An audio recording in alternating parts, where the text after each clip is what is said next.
How and why did you build this school?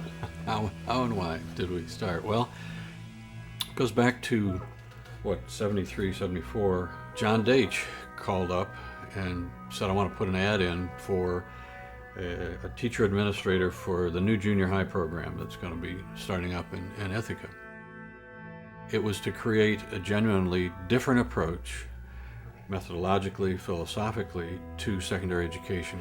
But it's probably got a, one chance in 100 of succeeding. But if you want to, try it, that Ithaca needs somebody to apply.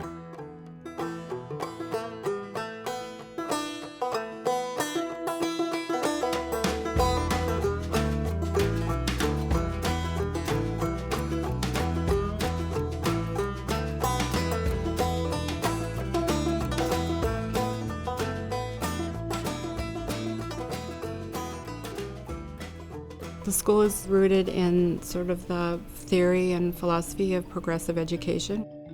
The whole idea that learning should be hands-on, schooling should be relevant now and not just something you are working towards the future. Kids they're practicing real life, they're living real life because the work here is designed to be relevant. Wanting to see a school as a part of a holistic approach to the raising and development of young people, wanting to make the culture of the school work for everybody that's in it, and to put love and change and democracy at the center of what our school is about.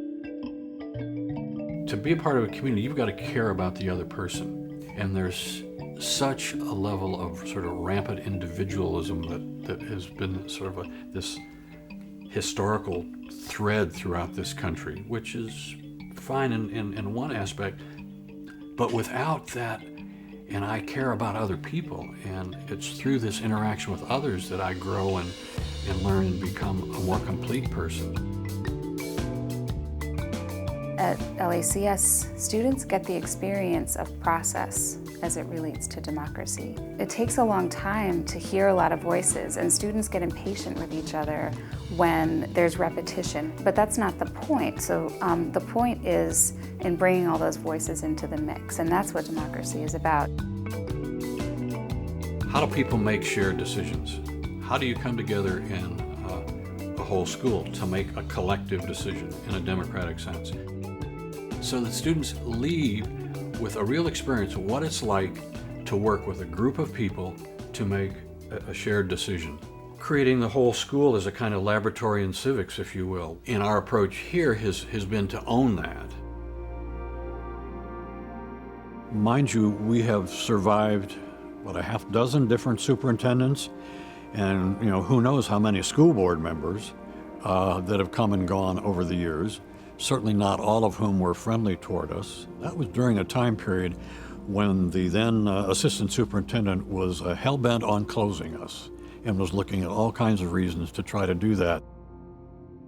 So my approach during that time was we would try to join the coalition. And at that time, it was a very rigorous process. So as we became a coalition school, and we're trying to work on implementing these common principles and graduation by exhibition, portfolios rather than regents exams and credits and so forth. We ask ourselves somewhere, well, what's our real mission at this point? And what we came up with is a simple phrase: our mission is to educate global citizens for the 21st century. The idea behind graduation by exhibition is that students demonstrate skills, demonstrate proficiency of skills and content that is not based on seat time.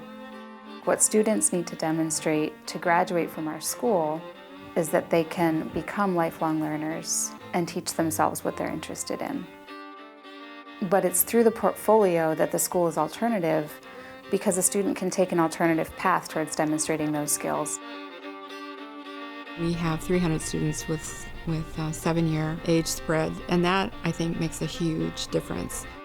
What makes my heart sing when I walk around the building is seeing a 6th grader sitting in the hallway with an 11th grader having a conversation or tutoring, and there aren't very many schools, even in the alternative world, like this school. I remember there was the April Fool's issue of the Ithaca Journal that the students produced one year, at least the front page of which says, "Alternative school moves to Ithaca High School, takes over as it grows beyond its present means, and Ithaca High School will take the small building that is left for the few remaining students who still would like to whatever." Democracy is really infused not just through a school meeting, but through the very way we approach teaching. It looks like kids asking questions, kids engaged in struggling with trying to solve a problem rather than receiving information from a teacher and taking notes and hearing a lecture. It involves kids really digging in and trying to figure things out themselves. I'm a teacher in part because I love learning, and I love witnessing learning and cultivating a space where if I'm thinking about something, I can bring it to a group of people and talk about it. The idea behind that is to bring as many voices into the room as possible in a way that decenters the authority. It's the only space where people can cultivate the tools of citizenship, and if you skip that part, you have a population of people who don't know how to make sense of what's coming at them. We always need to try to make sure that what we do in each project, in each assignment, really does connect back to what our fundamental goals are. The idea helps us make connections between American Studies and the ecology class that a lot of them are taking at the same time, or the service work that they're doing, or their other interactions outside of school downtown, and what happens when they walk by someone who's unfamiliar to them and what goes through their heads.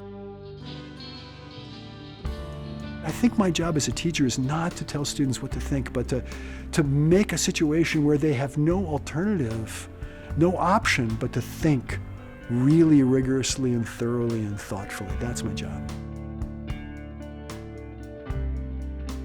The trust that teachers have for students and students have for teachers, the caring that they have for each other, that makes it possible for kids to take risks and try new things, for teachers to take risks and try new things, to move away from the standard of the teacher as the knower or the giver of knowledge and the student as receiver of knowledge, to kind of flip that around. So as a teacher, building a trusting community in the classroom is so intangible, but so critical and central to what we do as educators.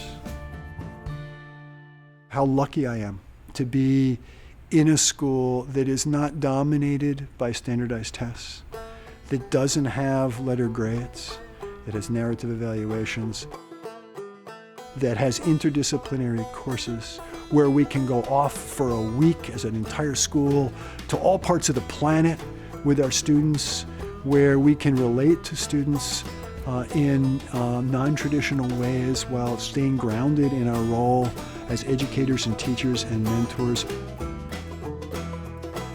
Another part, a key part of the teaching methodology, that there is so much that students can learn outside of the physical building. We want to engage them with the whole community as their school. The community is the classroom, if you will. Spring trips is part of the curriculum. It's learning how to be in community. It's learning how to care about other people. It's learning about relationships. It's learning the democratic shared decision making. It's stretching myself, physical, personal, mental, social, emotional challenges, engaging me in something that I've never experienced before, pushing myself to the limit.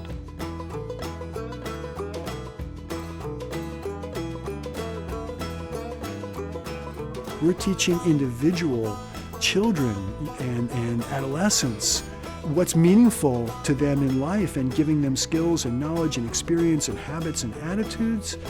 And if we don't keep our eye on the big picture of the whole human being that we're teaching, we may do a really good job of teaching to 47 and a half different standards, and we may blow the big picture. At at this point in the history of our country, I'm deeply worried about what's happening to the democracy. So much seems to happen outside of any public decision making. And one of the reasons why it seems to be even increasingly important for us to be doing democratic education and for young people to get immersed in that and to go out with that as in some ways a personal mission to regain the democracy. What we're doing as teachers and what we're doing in schools is ultimately very profound.